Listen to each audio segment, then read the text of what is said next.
You know, one of my favorite Christmas movies ever is Home Alone, a movie about 8-year-old Kevin McAllister, who after some wacky hijinks gets left home alone and has to do whatever he can to stop a couple of bumbling thieves from robbing the place. It's one of those perfect childhood fantasy movies. I mean, we all wanted to be home alone, well, until the furnace tried to eat us. However, just 1 year prior, a French film came out that may have actually beaten Home Alone to the whole kid versus home invasion punch. 1989's Deadly Games, or Dial Code Santa Claus, or Game Over, whatever title you want to slap on this thing, is basically what happens when you take Home Alone, Die Hard, Commando, Rambo, Silent Night, Deadly Night, and then toss them all in a blender with a dash of Edward Scissorhands. The film comes courtesy of director René Manzor, who honestly I've never seen anything from. French films aren't usually my go-to, unless of course we're talking about the very family-friendly Christmas horror film Inside. Yeah, don't watch that movie. The film follows young Thomas, a technological whiz kid who lives in a giant mansion, is a huge fan of 80s action movies, and suddenly finds himself having to protect his home from a deranged Santa Claus, who he genuinely believes is the real deal. Now if that sounds kind of familiar, well, Deadly Games director René Manzor sure thought so too, because when he saw Home Alone he said, "They remade my movie." But just how similar are Deadly Games and Home Alone? Well, that's why I'm here, because of course we're gonna take a look at this bizarre Christmas action horror fever dream. The film opens with a bunch of kids enjoying a little snowball fight, but watch out children, it's creepy Zach Galifianakis, although I guess regular Zach is already kind of creepy. We're then introduced to the film's lead Thomas, a child who doesn't just love 80s action movies, but has the kind of mullet that would make Jack Burton blush. 80s training montage, knife sharpening. I swear you could intercut this into a Stallone or Schwarzenegger movie and no one would notice the difference.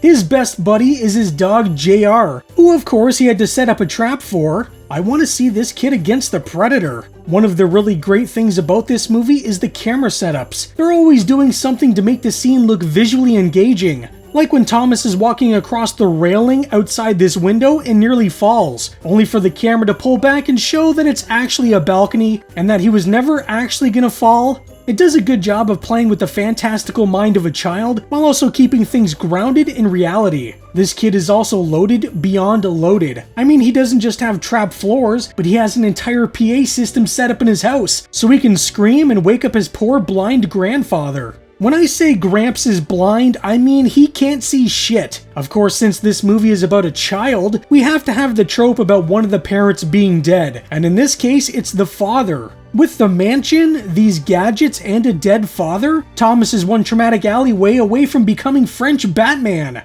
Thomas is left alone to care for his grandfather, but he better not forget the old man's insulin.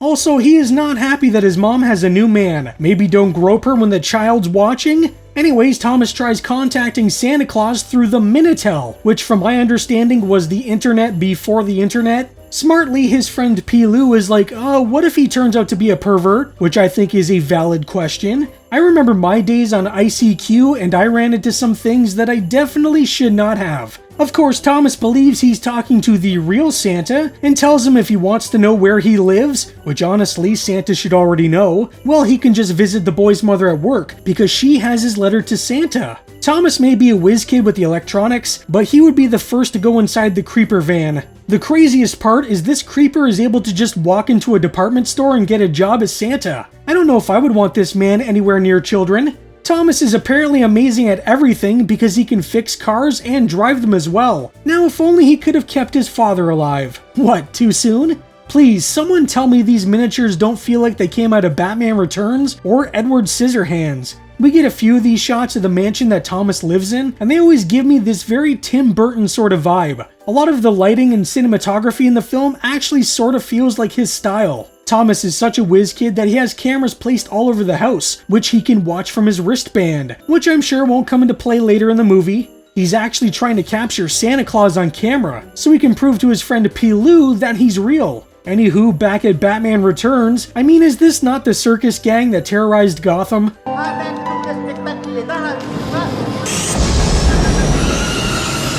You know, there were claims that Home Alone copied this movie, but I'm starting to think it's actually Batman Returns. Creeper Santa Claus seems to be having a nice time, well, until a little girl says she doesn't like his face, so he gives her a smack. I'm kinda on Santa's side here. There was no reason to ruin the illusion, little girl. Creeper Santa loses his job as one does after hitting a little girl, but one of Thomas's mom's co-workers can be heard saying, "Oh, she lives in a massive mansion and she won't be home until later. You might as well just drive him there yourself and give him the keys to the front door." C'est pour Thomas, tout ça? Don't disturb my friend, he's dead tired. Thomas decides to sneak downstairs to see Santa, though it looks like he's actually going to Narnia. See, this is why I keep my fridge locked. Keeps all the children from escaping. While Thomas is looking at the camera through his Casio keyboard calculator thing, his mom wants to start doing some accounting. It's 10:30 p.m. on Christmas Eve. I think the books can wait. Santa starts spraying his hair with that fake snow stuff, and he looks so excited. I couldn't imagine being so happy about having gray hair. You know, with his hair and beard now white, he sort of looks like the grandfather from Silent Night, Deadly Night, who decided to traumatize his grandson for absolutely no reason. Christmas Eve is the scariest damn night of the year. Somehow Thomas passed out underneath a table while waiting for Santa. I don't know how kids do it, but they can fall asleep pretty much anywhere. But what's that? Could it be Jolly Saint Nick? I love how they light everything to make it seem so whimsical from a child's perspective, when it's actually just some nutjob looking for revenge. JR's first reaction, of course, is to attack the strange man that just broke into his house. And I'll say that this is one of those scenes where I wish I had a camera filming me. Most of the time, I don't react at all. When I watch a movie, it's like I'm staring off into some dark void. But when Santa kills JR, and I mean kills, with what looks to be a pastry server, I let out a very audible, "Holy shit!" I knew this was a horror film, but holy hell movie, and it's so violent too. So all that whimsy and magic that had been built up throughout the movie is now right out the window. Thomas wakes his grandfather up, who again is blind as a bat. And he's like, "Huh? Ooh, what the hell is going on, Thomas?" Santa chases them, but he doesn't know anything about Narnia. Actually, it seems no one did except for Thomas and his father. The two guys make it to the car, but like in all good horror films, the damn thing won't start. Hey, at least it was sort of set up when Thomas was working on it earlier, though they were able to drive it then. Thomas and his grandfather manage to escape as Santa seems more intent on destroying the car than chasing them. Once again, Thomas readies himself for battle. Though no fun 80s montage this time, things are a bit more serious. Anywho, he's gonna leave to make a call. In the meantime, Gramps will have a walkie-talkie so they can keep in contact. Santa might be crazy, but he's not dumb. I don't know where they got this Santa figure, but it's kind of terrifying. Thomas panics a bit and ends up locking the whole mansion down. But luckily, he remembers about the trap he used to catch JR earlier. You know, back when he was alive. Santa catches up to Thomas, but instead of killing him, he lets him escape. One thing that makes this movie stand out from others like it, it's that it plays out a little more realistically. In most movies like this, the kid would easily outsmart the bad guys, and he'd have fun doing it. Yes! Here, Thomas is constantly on the run and is now crying and calling for his mother. Speaking of mother, she's trying to call, but since all the caretakers are dead and the lines are cut, it's kind of hard to get a hold of anyone. Thomas manages to sneak into his command center and send out a message for help to his friend and his mother's office. Meanwhile, Grandpa is making a ton of noise, which alerts Santa. Considering how vulnerable Grandpa is, this is actually one of the more tense scenes in the entire movie. And after what happened to JR, I figured this movie could go anywhere at this point. They weren't about to go that far though. Thomas manages to trick Santa into a sauna using his walkie-talkie, thus showing us that Stranger Things stole from yet another 80s movie. Arrête de pleurer. Behind you. Hi. After not being able to get a hold of her son for what feels like hours, Thomas's mother finally decides to call the police. In the meantime, her boy toy reads the message, which says, "Help! Santa Claus is attacking my grandpa and me." Thomas manages to get the lockdown lifted, but is immediately attacked by Santa Claus. Thankfully, Pilou has perfect timing, because he's basically used as a distraction for Santa. One of my favorite things is Grandpa is hiding in a suit of armor, which feels very Scooby-Doo. Thomas decides enough is enough and now it's time to fight back. But first, we have to see a depressing scene of Thomas burying his best friend. You know, I'm a little sorry, but I was both horrified and laughing non-stop between the cuts of Thomas building his traps and burying his dog. Don't worry though, you can see the dog breathing. He's not dead, he's just a really good actor. Yes, the movie just added an alien-style tracker so Thomas knows where Santa is. You know what's funny about the traps Thomas is setting up? They aren't really that much deadlier than the ones from Home Alone. I mean, a crossbow will definitely do some damage, but so will a blowtorch. And speaking of blowtorch, Thomas then turns his toy grenade into a real one with a contraption that feels like it came out of Looney Tunes. The grenade actually fails to go off, but it does give Thomas a chance to run. Police finally show up, but it's no time for celebrating because Grandpa's going into diabetic shock. You know, the diabetes that was set up at the beginning of the movie? Now Thomas has to get his insulin before he dies. Well, so much for the police, I guess. Oh god, Thomas, the alien's right behind you! It's actually just Santa playing mind games. J'ai gagné. Maintenant, c'est moi qui me cache. C'est toi qui t'y colle. So Santa could have killed Thomas, but instead he decides to play hide and seek? Maybe he means hide and seek a small body in a shallow grave? Thomas says, screw that, I've got insulin to find. He then takes the police car, I'm assuming to find help. Meanwhile, his grandfather is slowly boiling to death in a suit of armor. He probably should have went through that windshield. Thomas hobbles back to the house and finds the cop's gun on the ground. I love how at no point in this movie has the kid ever really been confident in what he's doing. Yeah, he just shot the Santa, but he's still a kid. Look how terrified he is. You know, I'd love to know how he got his grandfather into this suit of armor to begin with. Thomas manages to save his grandfather, but you didn't think Santa was dead, did you? Though why does he look like an EC Comics ghoul? Oh yeah, give the blind man a gun. The movie has done a really good job of pointing out just how blind Grandpa is. There have been multiple times where we've seen through his eyes and he can't see anything. Even when he looks at the gun, they blur the lower half of the image to remind you that he can't see. It makes the scene kind of tense because you really don't know where they're gonna take it. Well, it looks like Thomas is going to be traumatized for the rest of his life. Deadly Games is one of the most fascinating movies I've seen in some time. This was actually the first time I'd ever watched the movie, and I was going to include it in another video, but when I read about the Home Alone connection and what the movie was about, I knew I had to check it out, and I'm so glad I did. Like I said, the whole thing is a mishmash of multiple genres, and I kind of love it. You've got the 80s action movie aspect, the childhood Christmas wonder aspect, and the horror aspect, and I think they all work rather well together. But the Home Alone connection is the real reason why I think this movie has seen something of a resurgence in recent years. But just how similar is Deadly Games to Home Alone? The most obvious part is Thomas setting up traps around his house. Could Home Alone have copied that? Maybe. But movies in the 80s were already sort of doing that. Nancy in A Nightmare on Elm Street set up traps for Freddy, and that came out in what, 1984? But there are some other little similarities. The mother rushing home to her son, the police that show up to check on her son, even the old man at the end of the movie saving the day. These are all very similar, but I don't think it would be similar enough for someone to say, look, these people stole my idea.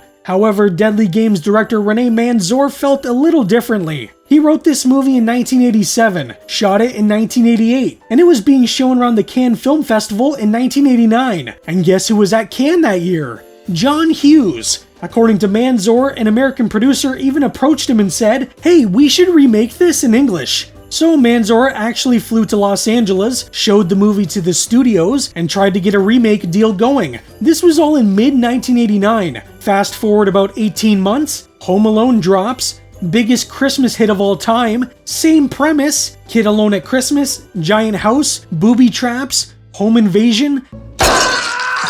Mother desperately trying to get home, old man saves the day, and Manzor sees it and basically goes, "They remade my movie." And honestly, after watching these back to back, I get why he felt that way, but I don't know if I feel that way. He even tried to get a settlement from 20th Century Fox in 1991. It didn't work and he eventually backed down, partially because proving plagiarism is almost impossible, and partially because Fox could buy and sell Manzor with their lunch money. Meanwhile, John Hughes and Fox denied everything. Hughes said he came up with the idea while on family vacation in the summer of '89, after Deadly Games was already finished and being shown around, so Manzor's left standing there like, okay, but what? And to this day, he's like, look, I can't prove anything, but wow, there sure are a lot of coincidences. Now here's the funny twist though. Home Alone actually helped his career, because once Hollywood realized that Deadly Games came out first, studios suddenly went, oh wait, this guy made the French Home Alone but with the blood and trauma? We should hire him. Steven Spielberg even managed to get a copy of the film, somehow, and apparently watched it 3 times, twice with his kids. Spielberg loved it, and the next thing Manzor knows, he's working for Amblin and directing episodes of the Young Indiana Jones Chronicles. So weirdly, the whole Home Alone controversy ended up being the best thing that could have happened to him. And the ultimate irony, in 2021, the Home Alone franchise itself made a new sequel. And it features, wait for it, a booby-trapped house invaded by a guy dressed as Santa. I don't know, sounds like everything is coming up Manzor. René Manzor basically set out to make a kid-friendly action movie, and then said, okay, but what if things went horribly wrong? He'd been watching all those big 80s action flicks, the Rambos, the Die Hards, and instead of just copying them, he wanted to filter all of that through a child's imagination. He even described the movie as being told from the kid's point of view, almost like breaking the fourth wall. The idea was to take everything awesome and over the top about 80s action movies, and then drop a real crazed Santa into the middle of it. A lot of the inspiration came from technology too. 3615 Code Père Noël literally refers to a Minitel code, basically France's proto-internet. And the reason this showed up in the movie is hilarious. Manzor once tried to buy flowers for his mom on a Minitel and accidentally ended up in an adult chat. And instead of closing the page like a normal person, he went, okay, but what if a little kid dialed into something like this and accidentally contacted a criminal? But the really personal part of the movie is Thomas himself. Manzor wrote the whole story specifically for his son Alan, and yes, that's actually his kid in the movie. He just worked with him on his previous film and wanted to capture this sort of final snapshot of his childhood. That's why Thomas comes across as both a miniature Rambo and a scared little boy, because Manzor wanted to show the exact moment a kid's imagination collides with real danger. Alan was about 8 or 9 during filming, and Manzor basically coached him through everything, sometimes literally demonstrating how Santa was going to grab him by the throat.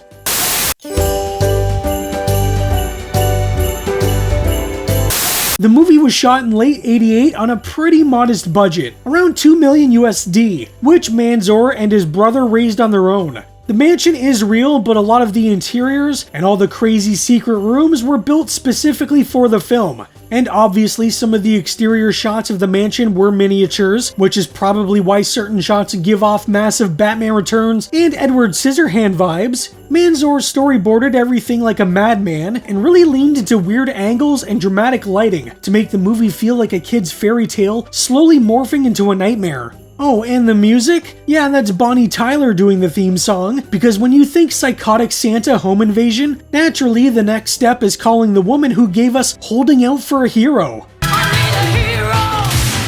Despite how ambitious it was, the movie basically didn't get released in France. It had a tiny 1-week theatrical run in 1990, basically just to meet contractual obligations. French critics weren't into genre films, and Manzor's more Spielberg-influenced commercial style wasn't exactly what France considered high art. It stinks. It stinks. The funny thing is that while critics shrugged, regular people loved it. The VHS release absolutely exploded and became one of the top rented tapes in the country for months. Outside of France, though, the movie quietly found fans. It opened the Ivoria's Fantastic Film Festival, which is like France's version of a horror Sundance, and the crowd apparently included Wes Craven, Roman Polanski, and Ray Bradbury, all giving it a standing ovation. It even won Best Film and Best Director at Fanta Festival in Italy. So internationally, people got it, but back home, not so much. Then, like a lot of weird gems from the 1980s, it faded into obscurity. There was no big US release, and the only way horror nerds could see it there was to track down bootlegs or random foreign VHS tapes with completely insane alternate titles, like Hide and Freak or Wanted Mr. Xmas. By the 2000s, it had basically turned into a myth, the Killer Santa Home Alone movie no one could actually find. But then the cult revival hit. In 2018, AGFA did a full restoration, and for the first time ever, the movie actually played in American theaters. A year later, Vinegar Syndrome put out a gorgeous 4K release, and Shudder started streaming it.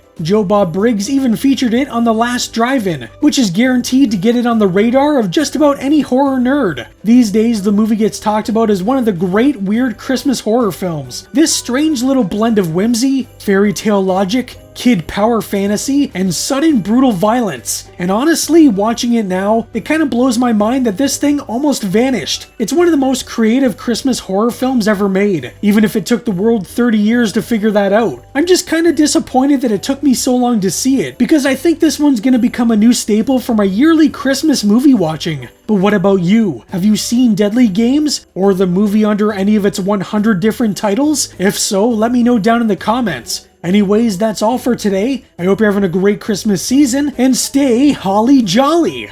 Huge thanks to all my channel members, you're the real MVPs of the Spooky Squad. Your support helps keep the lights flickering and the monsters fed. If you'd like to join up and help support the channel, check out the join button below. But no pressure, just watching and liking helps a ton too.